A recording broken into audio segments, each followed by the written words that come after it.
आज हमारा गोल यही है कि हम आपको थोड़ा सोचने पे मजबूर करें, बहुत सारी डिफरेंट पैरामीटर्स में, डिफरेंट डायरेक्शंस में, क्योंकि हम सब यहाँ पे, आप सब जितने लोग बैठे हैं बहुत इंटेलिजेंट हैं, बहुत केपेबल हैं। सिर्फ हमें फूड फॉर थॉट कहते हैं ना, कि पेट के लिए तो बहुत सारा हम खाना खाते हैं। अगर आज हम आपको सिर्फ ये चाहते हैं कि आप सोचें कि आप अपनी लाइफ का क्या करना चाहते हैं, जो व्हीकल आपने चूज़ किया है उससे सबसे अच्छा और सबसे दूर का डिस्टेंस कैसे ट्रैवल किया जा सकता है ना। तो देखिए, आप में से शायद कुछ लोग होंगे, हम सब एंटरप्रेन्योर्स बनना चाहते थे, इसीलिए तो इस बिज़नेस में हैं। बिज़नेस ओनरशिप चाहते थे, इसलिए इस बिज़नेस में आए। और आप में से कुछ लोग होंगे कि आ तो गए बिज़नेस में, पर अंदर ही अंदर इवैल्यूएट कर रहे हैं कि इतना एफर्ट डालें कि नहीं डालें। होता है ये, आप में से कुछ लोग उस स्टेज पे होंगे कि सोच रहे होंगे कि ये वर्थ इट रहेगा कि नहीं। मैं आपको एक एक्टिविटी, मतलब एक काम देना चाहती हूँ, बहुत सीरियसली लीजिए उसको। जब हम एक ये नए बिजनेस वर्ल्ड में एंटर कर रहे हैं ना, या हम हैं और हमें उसकी रियलिटी कभी कभी समझ में नहीं आती, तो जब हम न्यू पार्टनर्स को लॉन्च करते हैं, जब हम नए लोगों के साथ काम करते हैं, हम सबसे पहले ऑफर देने से पहले उनको एक होमवर्क देते हैं, और वो है कि आप 3 बिजनेस रिसर्च करिए। बिजनेस रिसर्च क्यों करिए, क्या पता करना है, आप जाइए जो भी आपके आसपास 3 बिजनेसेस जहाँ पे आप कुछ उनसे क्वेश्चंस पूछ सकते हैं। नंबर 1, आपने अपना बिजनेस सेट, अगर आप बिजनेस रिसर्च करते हैं कि आपको इस बिजनेस को सेटअप, ऐसा बिजनेस जो प्रॉफिटेबल हो, सक्सेसफुल हो, सेटअप करने में कितनी कॉस्ट लगी, है ना, पहला क्वेश्चन। दूसरा, कितने घंटे आपने डाले, जब आपका बिजनेस बिल्कुल बेबी स्टेज में था, जब आपने बिजनेस शुरू किया तो आपको कितने घंटे आप रोज डाल रहे थे। तीसरा, आपके बिजनेस की रनिंग कॉस्ट क्या है, क्या जो आपने इनिशियल इन्वेस्टमेंट किया था उतना बस है कि आपको अपना बिजनेस चलाने के लिए हर महीने कुछ खर्चा करना पड़ता है। जो आपने पैसा डाला था वो कितने साल में रिकवर हुआ। अगला क्वेश्चन, मैं ये काम लेडीज को भी करना है तो क्वेश्चन आप भी लिख लीजिए। आप हफ्ते में कितने दिन अपने बिजनेस में काम करते हैं। हफ्ते में क्या आप 1 दिन जाते हैं अपना बिजनेस देखने, या 6 दिन जाते हैं, या 5 दिन जाते हैं, या जाते 5 दिन है पर उसके बारे में 24 घंटा सोचते हैं। ये पूछ नहीं सकते। आपका बिजनेस क्या पार्ट टाइम हो सकता है। जिस बिजनेस को आप रिसर्च कर रहे हैं, आप पूछिए क्या ये बिजनेस, आपका बिजनेस किसी और प्रोफेशन के साथ साथ किया जा सकता है। एक और क्वेश्चन कि अगर आप ना हो तो आपके बिना आपका बिजनेस चलेगा क्या। और क्या आपके बिजनेस में किसी ने आपको जब सेटअप कर रहे थे, कोई क्या आपका मेंटर था, क्या कोई आपका गाइड था, क्या हाथ पकड़ के किसी ने आपको बताया कि देखो ये गलतियां मत करना, ये तुम्हारा सप्लायर है, ये तुम्हारा ये, क्या किसी ने आपको कोई मेंटरशिप दी थी। मैं लेडीज को, मतलब आप जितने लोग यहाँ बैठे हैं, आप देखिए, आप किसी को, आपके घर के पास में कोई बिजनेस है जहां भी आप बात कर सकते हैं, पर आप 3 डिफरेंट तरह के बिजनेसेस से ये क्वेश्चंस पूछिए। और मैं लेडीज़ को भी रेकमेंड करती हूँ, डेफिनेटली हमारे चारों तरफ हम देखते हैं कि कुछ लेडीज़ प्ले स्कूल्स खोलते हैं, कोई फ्रेंचाइज लेते हैं, आजकल कोई ऑर्गेनिक स्टोर्स खोलते हैं, कोई सैलून चलाता है, कोई बहुत सारे, कोई फूड बेस्ड बिजनेसेस करते हैं। तो जो विमेन एंटरप्रेन्योर्स हैं, आप उनसे मिलके पूछिए, भले आपको कहना पड़े कि भाई मैं एक रिसर्च कर रही हूँ, मेरे को 3 सक्सेसफुल बिजनेस वुमेन से मिलना है। ये पता है आपके दिमाग को सेट करने के लिए बहुत अच्छा टूल है, क्योंकि जब आप ये रियल वर्ल्ड के कंपैरिजन्स आपके दिमाग में होंगे ना, आपको समझ में आएगा कि हम एक इक्वली बिग और बेटर बिजनेस क्रिएट कर रहे हैं, लेकिन जितना वो टाइम, एफर्ट और इन्वेस्टमेंट डाल रहे हैं, हम हमारे बिजनेस को सही पर्सपेक्टिव में देख पाएंगे। हमारी डेफिनेशन बदल जाएगी कि मेहनत किसे कहते हैं और इन्वेस्टमेंट किसे कहते हैं। आप अग्री करते हैं। आप चाहे कितने भी पुराने हो, अगर आपने कभी घर से बाहर निकल के नहीं किया है, अंकुर की बात से आप बहुत कुछ घर लेके जा सकते हैं, मेरी बात से आप इतनी चीज अगर घर लेके जा सकते हैं और सीरियसली 3 बिजनेस रिसर्च करते हैं, आपको अपने बिजनेस का देखने का नजरिया बदल जाएगा। तो ये मैं चाहती हूँ आप जरूर करें। जो अंकुर बता रहे थे, देखिए लेवल 1 बिजनेस से लेवल 1 की ही इनकम आएगी। लेवल 4 बिजनेस के लिए तो आप लोग यहाँ हैं, उसके बिना सेमिनार आने की क्या जरूरत थी, अगर आप वो नहीं चाहते तो। आप में से कितनी लेडीज वर्किंग है, आप खड़े हो सकते हैं। कितनी विमेन, कितनी लेडीज जो यहाँ बैठे हैं, आप एक जॉब करते हैं या कुछ अपना करते हैं अदर देन बिजनेस, आप खड़े हो सकते हैं। बहुत क्या सब लोग इनके लिए तालियां दे सकते हैं। देखिए जितनी लेडीज, तो 2 मिनट आप खड़े रहिए, 1 मिनट। हाँ, आप लोग अपने हस्बैंड्स को केयर करते हैं, बच्चों को देखते हैं, सारे घर के काम संभालते हैं, रिलेटिव्स आते हैं उनको भी देखते हैं, फेस्टिवल्स भी मनाते हैं, और घर में खाना भी बनाते हैं या बनवाते हैं, सब करते हैं। तो विमेन बहुत हार्ड वर्किंग है, proved. Thank you so much, बैठिए। अच्छा, अब जितने होम मेकर्स हैं वो खड़े हो जाएं, जितनी होम मेकर्स हैं लेडीज खड़े हो जाएं, और मैं चाहती हूं इनके लिए बहुत जोरदार तालियां हो। क्यों? आप एवरीडे घर चलाने के लिए बहुत मेहनत करते हैं। प्रॉब्लम पता है क्या है? बाकी सब बोलते हैं तुम सारा दिन करती क्या हो, बोलते हैं। कब पता चलता है कि सारा दिन करती क्या हो? अगर इनमें से किसी को 2 दिन देखे, होम मेकर्स की ट्रेजेडी क्या है कि जब आप काम करते हैं किसी को नहीं दिखता, जब आप 2 दिन के लिए बीमार होते हैं, घर में एक रुमाल कहाँ रखा है और जीरा कहाँ रखा है किसी को नहीं पता होता है ना। तो प्लीज हैव अ सीट। तो मैं आपको, विमेन में बहुत पोटेंशियल है हार्डवर्क करने का, बस क्लैरिटी होनी चाहिए। मैं चाहती हूँ कि हम अपने आप को ना होम मेकर या जॉब या ऐसे ना इवैल्यूएट करें। हम इस बिजनेस में आए हैं तो सबसे पहले हम अपने आप को बिजनेस ओनर समझें, है ना। हर प्रोफेशन की एक इमेज होती है। आप हम सब किसी डॉक्टर को देखते हैं, लेडी डॉक्टर को लेते हैं तो एक इमेज आती है, टीचर को देखेंगे तो एक इमेज आएगी, सीए को देखेंगे, लॉयर को देखेंगे, तो हम दिमाग में एक इमेज बनाते हैं या नहीं। जब हम बिजनेस ओनर को देखते हैं या हम खुद को ऐसा बिजनेस ओनर देखते हैं, कुछ इमेज आती है कि हम मिरर में कुछ नजर ही नहीं आता। बहुत सारे टाइम मिरर में कुछ नजर नहीं आता, तो वो हमें बदलने की जरूरत है ना। आपने क्या कोई ऐसा प्रोफेशन, कोई प्रोफेशनल देखा है जिसका कोई वर्क स्केड्यूल ना हो? कब जा रहे हैं, कब आ रहे हैं, कितने घंटे काम कर रहे हैं? अब मैन लेडीज सभी, कोई प्रोफेशनल देखा है जिसके कोई वर्किंग आवर्स ही ना हो? बिजनेस मुझे पसंद आया था, पता है क्यों? क्योंकि इसमें फ्लेक्सिबल वर्किंग आवर्स हैं, पर 0 वर्किंग आवर्स हैं, किसी ने बताया था? नहीं। तो अगर हमें प्रोफेशनल होना है तो हमें 0 वर्किंग आवर्स नहीं हो सकते। तो इसका मतलब है हमें ये तो समझना पड़ेगा कि हमारा टाइम कहाँ जा रहा है। तो उसको मैं चाहती हूँ हम सब ये करें, टाइम बजटिंग। आप कुछ दिन देख के देखिए कि हर 2 घंटे में लिखिए आपका टाइम कहाँ जाता है। इवन आप अगर आप वर्किंग हैं, मैन विमेन, मैं सबके लिए बात कर रही हूँ, आप देखो कि आपका सुबह से 24 घंटे आपके कहाँ जा रहे हैं। आपको खुद समझ में आ जाएगा कि टाइम कहाँ से निकाला जा सकता है। कितने लोगों का ये क्वेश्चन होता है कि मैं ऑलरेडी बहुत बिजी हूँ, टाइम कैसे निकालूं? होता है ना, क्योंकि हम सभी बिजी लाइफ से ही तो आए, लेकिन हम उसको फ्री करना चाहते हैं, तो कहीं से तो टाइम निकालना पड़ेगा ना। तो कुछ चीज़ें जो मैंने देखी है, एटलीस्ट फॉर विमेन, कि अगर हम ये देखें कि भाई घर में कौन सा काम किसी को डेलीगेट किया जा सकता है। जब बच्चे स्कूल जाते हैं तो क्या मैं प्रायोरिटी पे, क्योंकि मैं प्रोफेशनल हूँ तो मेरे कोई वर्किंग आवर्स तो होने चाहिए ना। तो जब बच्चे जाते हैं तो क्या वो टाइम मैं बिजनेस में डाल सकती हूँ? कौन सा टाइम है? क्या कोई, मैं बहुत ही अनऑर्गेनाइज्ड हूँ, कभी मैं आज आलू लेने जाती हूँ, फिर कल हल्दी लेने जाती हूँ, फिर परसों, क्योंकि मैं कभी लिस्ट ही नहीं बनाती, मैं घर में कोई चीज़ ऑर्गेनाइज ही नहीं करके रखती। तो क्या चीज़ है जो मेरा टाइम लेके जा रही है? तो अगर मैं अपना टाइम निकाल लूँ तो मैं प्रोफेशनल बन सकती हूँ, है ना। मैं आपसे एक बहुत सिंपल सिनेरियो, आप इमेजिन करिए, आपको सुबह 10 बजे की ट्रेन पकड़नी है। तो क्या हर यहाँ इस कमरे में बैठा हुआ हर इंसान प्लान कर सकता है कितने बजे उठना है? और अगर आप लेडीज है, बच्चों को तैयार करना है, खुद तैयार करना है, घर लॉक करना है, किचन साफ करनी है, ब्रेकफास्ट खिलाना है, लंच पैक करना है, डिनर पैक करना है। ट्रेन में तो ऐसे ही जाते थे, अभी भी जाते होंगे ना। तो और 9:30 पौने 10 बजे हम ट्रेन में जाके बैठ गए, किसी ने किया है? सबने किया है। वो क्यों टाइम पे हो जाता है? वो हम प्लान क्यों कर पाते हैं? क्योंकि हमें पता है कि हमारी गाड़ी छूट जाएगी। अगर हम अपनी लाइफ को प्लान नहीं करेंगे ना, यहाँ भी गाड़ी छूट जाएगी, है ना। तो अब ये जो मैं टाइम निकाल रही हूँ, मुझे इस टाइम का करना क्या है? जो हमने फर्स्ट सेशन में भी बात की और अंकुर ने अभी बात की, मुझे टर्नओवर क्रिएट करना है, अपने लिए करना है और अपनी टीम में मल्टीप्लाई करना है। देखिए, अगर हम सही तरीके से, जो हमें लॉन्ग टर्म बिजनेस करना है, मान लो मुझे 30,000, हम एक यूनिट लेके चल रहे हैं, मान लो एक 30,000 का टर्नओवर मुझे क्रिएट करना है मुझे, तो उसका पहला यूनिट क्या है? पहला यूनिट है कि मैं मेरे घर में कितना कंज्यूम करती हूँ। सच है कि नहीं? अगर मैं ही अपने बिजनेस से चीट करूंगी और अपना टर्नओवर किसी और को दे दूंगी, मतलब मूर्खता ही बोलेंगे शायद, है ना। तो पहली चीज है कि हमें अपना माइंड थोड़ा सा स्विच करना है कि भाई मेरा बिजनेस है, पहला लॉयल कस्टमर तो मुझे ही होना पड़ेगा ना। तो पहले तो जो 30,000 के टर्नओवर में से फिक्स हो जाना चाहिए कि भाई ये टर्नओवर तो मेरा पर्सनल है, ये तो मुझे यूज करना ही करना है। इसके अलावा जो बचा है, इसमें मुझे कस्टमर्स ढूंढने हैं। विजन क्या है? हम बोलते हैं begin with an end in mind. Ultimately मैं कैसे कस्टमर्स चाहती हूँ?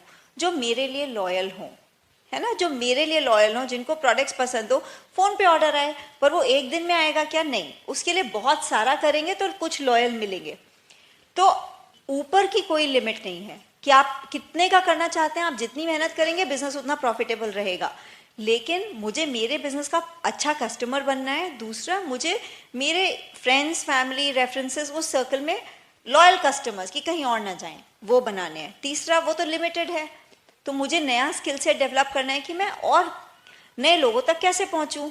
वो हम कर सकते हैं, लेकिन इसको करने में मुझे मज़ा आना चाहिए ना। मुझे तो बहुत बड़ा प्रॉब्लम था कि मुझे मज़ा नहीं आएगा तो मैं कैसे करूँगी। तो उसमें भी मुझे एक प्रोफेशनल अप्रोच चाहिए। मैं आपको 2 एग्जाम्पल्स देती हूँ। अगर मैं किसी को जाके बोलूँ कि अगर मैं आपको दिखाऊं कि आप 50 ईयर्स के हो, मैं आपका डाइट देखूं और फिर मैं बताऊं कि देखो आपके 2 बच्चे हो चुके हैं, आप 50 साल के हो, 30-35 साल के बाद हड्डियों में डिपॉजिट ज़्यादा होते नहीं है, कैल्शियम की घटती जाती है, आपको दूध भी पसंद नहीं है, आपको दही भी पसंद नहीं है, और आप ये लाइफ स्टेजेस हैं तो आपको कैल्शियम की कमी है। और फिर मैं बताऊं कि ये कैल्शियम आपको जितने अवेलेबल है सबसे अच्छा है क्योंकि ये नेचुरल है। ये अप्रोच आपको अच्छी लगेगी कि नहीं? इसको करना सीखना पड़ेगा। तो अपने बिजनेस को हम कैसे पोजीशन करना चाहते हैं वो हमारे हाथ में है। तो मैंने बिजनेस, मुझे बहुत अच्छा लगता है क्योंकि मैं सबकी न्यूट्रिशन एडवाइजर बन गई, तो वो अच्छी चीज़ है ना। आप सब कुछ सीखिए। देखिए, आप में से घर में खाना कौन बनाता है, विमेन या मैन? लेडीज। तो एक्चुअली बिजनेस किसको करना चाहिए? हमें करना चाहिए। डरना किस लिए? सारी जिंदगी तो किचन में रहे, और अब किचन में रहने से पैसे बनते हैं तो हम बाहर नहीं जा रहे। मतलब ये आपको ये मिसमैच नहीं लगता? बनाना है, किसी के सामने बनाना है, तो मेरे हिसाब से it is a product line जिसमें हमें एक्साइटमेंट होना चाहिए, है ना। तो ये बस इतना छोटा सा अगर हम सर्कल फिक्स कर देंगे। देखिए, छोटे बच्चे को गोदी लेना पड़ता है, लेकिन एक बार वो चलना सीख जाए, 10-12 साल के बच्चे को गोदी लेके कोई घूमता है क्या? नहीं घूमता ना। ऐसे ही है, मैंने ये टर्नओवर करना अपने ग्रुप में सिखा दिया। क्या मुझे जिंदगी भर उनके लिए करना है? बड़ा बच्चा गोदी में कितना बुद्धू लगेगा, है ना।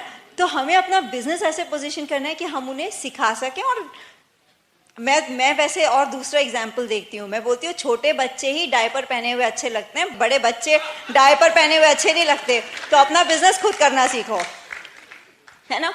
तो मैंने अपने बिजनेस में 4 स्टेजेस, मतलब जितना हमारा एक्सपीरियंस है मैं आपको उतना बता रही हूँ। एक फेज था जब हम न्यूली मैरिड थे, उसके बाद फेज आया कि एक बच्चा, उसके बाद फेज आया हमारा 2 छोटे बच्चे, फिर हमारा फेज आया कि एक बच्चा छोटा है, एक टीनेजर है, और अभी हमारा चौथा फेज है कि छोटा बच्चा है, टीनेजर है और पेरेंट्स साथ में है। अभी तक हम वहां पहुंचे हैं अपनी लाइफ में, ठीक है। तो मैं आपको ये बताना चाहती हूँ, इन चारों फेजेस में चैलेंजेस अलग थे, सिचुएशंस अलग थे, स्ट्रगल्स अलग थे। कोई भी टाइम परफेक्ट नहीं था, कोई भी सिचुएशन परफेक्ट नहीं थी, हम भी परफेक्ट नहीं थे। और आप जितने लोगों को डायमंड जाते हुए देखेंगे ना, आप देखोगे कि सब अपनी इसी चारों के कॉम्बिनेशन में लोग डायमंड जाते हैं, क्योंकि it is about the dream and determination, it is not about the situation, है ना। तो मैं आपको कुछ चीजें बताती हूँ। देखो, जब हम न्यूली मैरिड थे तो उस समय के कुछ मैं आपको बेसिक चीजें बताती हूँ। नॉर्मली न्यूली मैरिड में डिस्ट्रैक्शंस बहुत होते हैं। ये फ्रेंड यहाँ जा रहा है, वो वहाँ जा रहा है, हम ये क्यों नहीं कर रहे, हम फर्नीचर क्यों नहीं ला रहे, हम घर सेट क्यों नहीं कर रहे, हम इतना टीवी कम क्यों देखते हैं। वो हमारे होते हैं ना, ये डिस्कशंस तो होते हैं। तो वो हमारे वो डिस्कशंस नहीं हो, इसलिए तो जल्दी डायमंड गए, है ना। तो बेसिकली उस समय के मैं आपको बताती हूँ, हमारा जो फर्स्ट घर था जिसमें, मतलब मैरिज के बाद जिसमें हम रह रहे थे, उसमें फर्नीचर सेकेंड हैंड था, क्योंकि ये 4 बैचलर्स रहते थे। 3 मूव आउट कर गए और शादी होके मैं वहाँ आ गई। बैचलर्स कैसे रहते हैं, वो फ्रेंड्स बेड छोड़ गया, वो गद्दा छोड़ गया, ये डाइनिंग टेबल छोड़ गया, उसकी गैस थी, उसके बर्तन थे, ऐसे मिला जुला के। तो मतलब लड़के तो ऐसे ही रहते हैं। मैं उसी घर में आई तो मैं क्या कर सकती थी।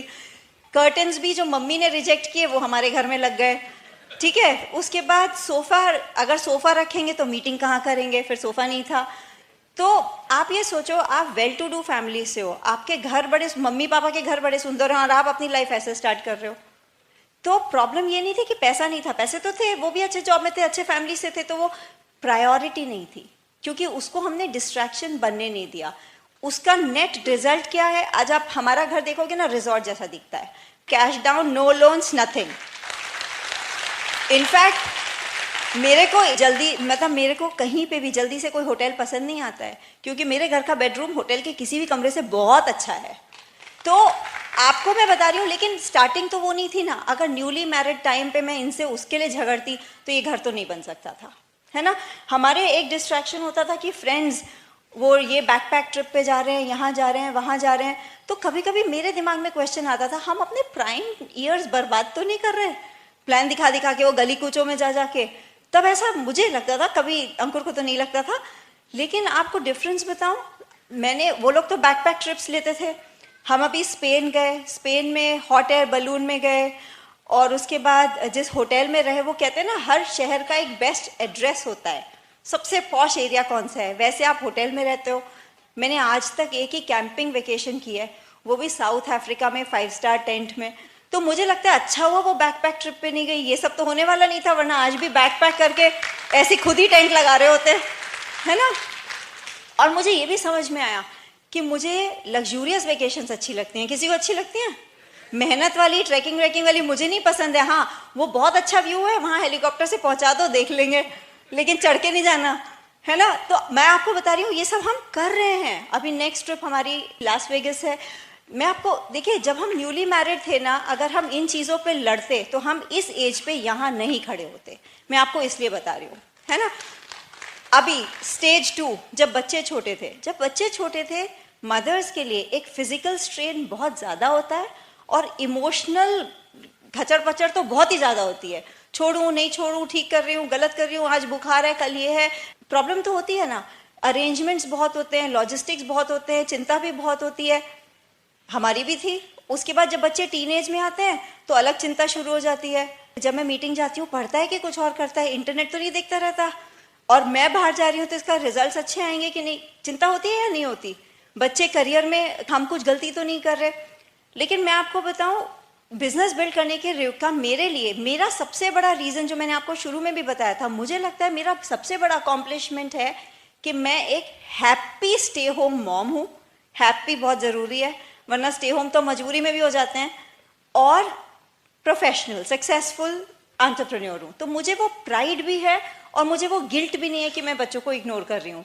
और मैं आपको बताती हूँ, अभी हमारी बेटी 7 साल की है, 7.5 साल की है। उसने अपने कमरे में 3 एक्टिविटीज़ पे मतलब कुछ निशान लगाए कि हर दिन मुझे 3 चीज़ें करनी है, और उसको कुछ 30 दिन 3 चीज़ें करनी होंगी तो कितने पॉइंट्स मिलेंगे? 90। तो 90 पॉइंट्स पे उसको क्या चाहिए? उसको एक किताब चाहिए। उसने उस किताब का नाम लिख रखा है, I am getting this book when I score 90 points. ठीक है, ये कहाँ से सीखा? हम बिजनेस में करते हैं तो उसने सीख लिया। मेरे पापा बोलते हैं कि अरे तुम उसको एक तो आसान चीज़ दे देती। मैंने कहा आसान चीज़ करवाने का फ़ायदा क्या है? 3 चीज़ें ऐसी हैं जो उसके लिए करनी ज़रूरी हैं पर उसे पसंद नहीं है।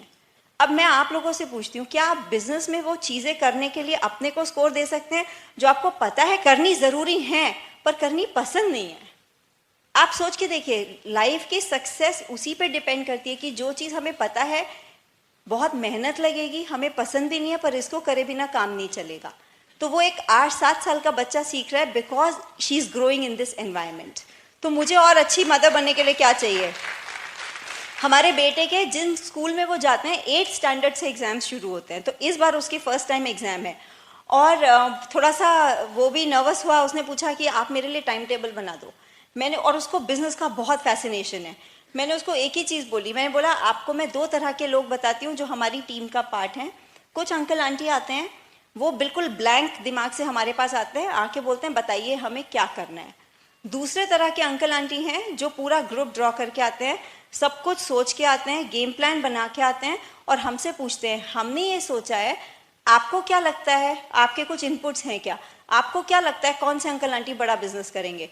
उसने कहा दूसरे वाले। तो मैंने कहा आपका एग्जाम का स्केड्यूल और प्रायोरिटीज़ किसे बनानी चाहिए, आपको या मुझे? तो बोला मुझे। Matter over. ठीक है, तो लाइव देखिए, बच्चे जो हम बिजनेस में अगर ठीक कर रहे हैं ना, आपको ये चिंता करने की ज़रूरत ही नहीं है। आपके बच्चे लाइफ में सक्सेसफुल होने के लिए ऑटोमेटिकली आपकी परछाई में ट्रेन हो रहे हैं, ये मुझे दिखता है। तो मैं एक और स्टेज ऑफ लाइफ बताती हूँ। जैसे जैसे एज बढ़ती है, हेल्थ सबसे बड़ी प्रायोरिटी होती है कि नहीं? मुझे बहुत ज़्यादा प्राइड है कि हमने अपनी हेल्थ की जर्नी बहुत जल्दी शुरू करी। Reading every day, every single day हमें पढ़ने की जरूरत है। क्यों पढ़ने की जरूरत है? बहुत सिंपल कारण है, आपको समझना चाहिए ये। अपने मम्मी पापा की बात आप सुनते हैं क्या? वो आपको ही अपने आप को जवाब देना है। 99% टाइम हम नहीं सुनते हैं, स्पेशली जब यंग होते तो बिल्कुल नहीं सुनते हैं। हमें लगता है कि यार ये तो बहुत ही दकियानूसी बात कर रहे हैं, ये हमारे जनरेशन गैप बहुत ज्यादा हो गया है। 99% of time that's what happens, हम ज्यादा बड़े लोगों की बात सुनना ही बंद कर देते हैं। टीचर्स, उनको तो हम निकनेम रखते थे, ये पप्पू आ रहा है, ये मामू आ रहा है, मतलब that's the reality of it. I am sorry to say that, लेकिन हम कॉलेज में होते तो ऐसे ही होते हैं ना। टीचर मतलब ऐ यार क्या बताएगा, तो वो भी नहीं सुनते हम बात। बॉस का तो सुनना भी नहीं चाहिए, क्योंकि वो पता नहीं किसका फायदे की बात बोल रहा है। हमारे जो फ्रेंड्स हैं वो हमारी मेंटल लेवल पे हैं, हमारे जो बाकी रिश्तेदार हैं वो शायद हमसे भी नीचे हैं, वो हमें क्या सिखा पाएंगे बहुत ज्यादा। तो बचा कौन जो आपको कुछ सिखा पाएगा? सबको तो निपटा दिया आपने, और जो हमें कुछ बताने की कोशिश करता है उस पर हम अकड़ दिखाते हैं, हमें सब पता है। लेकिन किताब एक ऐसी चीज है जिसके पास आपको चल के जाना पड़ता है, वो चल के आपके पास नहीं आती। आपने सोचा है कभी?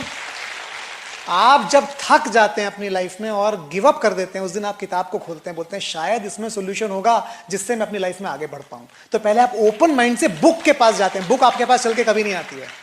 दूसरा, किताब में कितनी भी कड़वी बात लिखी हो, आपको कितना भी गुस्सा आ रहा हो, किताब चुप नहीं होती, वो बोलती रहती है, पटाक पटाक चटाक चटाक दोनों तरफ से पटापट मारती रहती है आपको। आपको लगा है कभी ऐसा? अगर नहीं लगा है तो आपने कभी सही किताब पढ़ी नहीं है। आपको लगना चाहिए, क्योंकि जो सही किताब होगी ना वो आपको इतनी जोर से चांटा मारेगी आप रात को सो नहीं पाएंगे, क्योंकि वो आपको आईना, मिरर दिखा देगी कि आपने क्या गलती की और आप क्या गलत कर रहे हैं। That is the power of reading. अगर आपको डायमंड एंड बियॉन्ड जाना है ना, तो आपको 1 घंटा रोज पढ़ना पड़ेगा। There is no choice, there is no option, it's not an optional step. तो रीडिंग, अटेंडिंग ऑल फंक्शंस, हर एक फंक्शन में जहां आपके अपलाइन होते हैं आपको होना चाहिए। आपके अपलाइन नहीं भी होते हैं, ब्रिट वर्ल्ड वाइड है, आपको होना चाहिए, because you will learn. Imagine कीजिए अगर आप आज यहां ना होते तो क्या होता? कुछ भी ना होता, आपको पता ही ना होता क्या हुआ। I don't know what I don't know, ये दुनिया की सबसे बड़ी बीमारी है। मुझे पता ही नहीं कि मुझे क्या नहीं पता है। इसलिए मुझे ऐसी जगहों पर जाना अच्छा लगता है जहां से मुझे इंस्पिरेशन मिलती है और जहां मैं गैप आइडेंटिफाई कर सकता हूं कि यहां पर मुझे इस गैप को फिल करना है, वो है फंक्शंस। तो इन सारी चीजों को हम कहते हैं कोर। और उसका लास्ट स्टेप है अकाउंटेबिलिटी। हम रोज रात को अपने अपलाइन को एक मैसेज भेजते हैं कि आज हमारे बिजनेस में क्या हुआ, हमने क्या सोचा, हमने क्या सीखा, उसे हम कहते हैं अकाउंटेबिलिटी मैसेज। रोज रात को हम एक मैसेज करते हैं अपने अपलाइन को। उस क्यों? मेरे अपलाइन के 1000 डाउनलाइन है पर मेरा एक ही अपलाइन है। अगर मैं नहीं भी बताऊंगा तो मेरा अपलाइन भूल जाएगा, क्योंकि इतने सारे लोग हैं जो उनके पीछे पड़ा होगा उसकी हेल्प करेंगे वो। लेकिन मैं चाहता हूं कि मैं उनके माइंड स्पेस में हर टाइम रह पाऊं, उनके डिजिटल डैशबोर्ड पे मेरा नाम हमेशा रहना चाहिए जिससे वो मेरे बारे में सोच सके। तो इसलिए आई मेक श्योर कि every day I send a message to my upline. अगर आप ये सारी चीजें कर रहे हैं उसे कहते हैं कोर। तो आपको जज करना है कि या मैं इस महीने कोर हूं। साल में एक बार कोर नहीं होना है हमें हर महीने कोर होने की जरूरत है। कोर मतलब करंट, मतलब जिंदा। इस बिजनेस में अगर आप कोर नहीं है ना तो आप डेड हैं, dead, finished, not there, not building the business. आप लेवल 1 2 3 पे हैं। अगर आपको लेवल 4 पे मैसिव ऑर्गेनाइजेशन बिल्ड करनी है, जैसी एमरल्ड्स और डायमंड्स इन लोगों की ऑर्गेनाइजेशंस हैं, तो उसका जो सबसे बेसिक बिल्डिंग ब्लॉक है वो है कोर। तो आपको अपने आप को इवैल्यूएट करना है कि एवरी डे हम सारे स्टेप्स कर रहे हैं कि नहीं। और लास्ट चीज ये है इंपॉर्टेंट बहुत, इस दुनिया में कोई भी आकर आपकी पीठ थपथपाने वाला नहीं है। आपका सबसे अच्छा फ्रेंड वही है जो आपकी सीट में इस टाइम बैठा है। वो कौन है? आप खुद। क्योंकि ऑफिस में भी आपको जूते ही पड़ रहे हैं, आप प्रॉस्पेक्ट के पास जाते हैं वो भी ऐसे ही कुछ कर रहे हैं, आप बाहर जब निकलते हैं तो भी आपको सक्सेस हमेशा नहीं मिल रही है। You have to become your best friend. आप अपने आप को कभी भी नेगेटिव नहीं दें। आपको अपने आप को बोलना है आई एम द बेस्ट। और ये इसलिए नहीं बोलना है क्योंकि आपने किसी मूवी में सुना है, आपको पागल नहीं बनना है, लेकिन आपको अपने आप को सच में बोलना है I am actually the best, nobody is better than me and I can do everything. जब आप अपने आप को बोलेंगे ना, आप अपना हाथ उठा सकते हैं, हाथ ऐसे करेंगे अपने आप को, शाबाश बोलो, you are awesome, you can do it, you are going diamond, I am very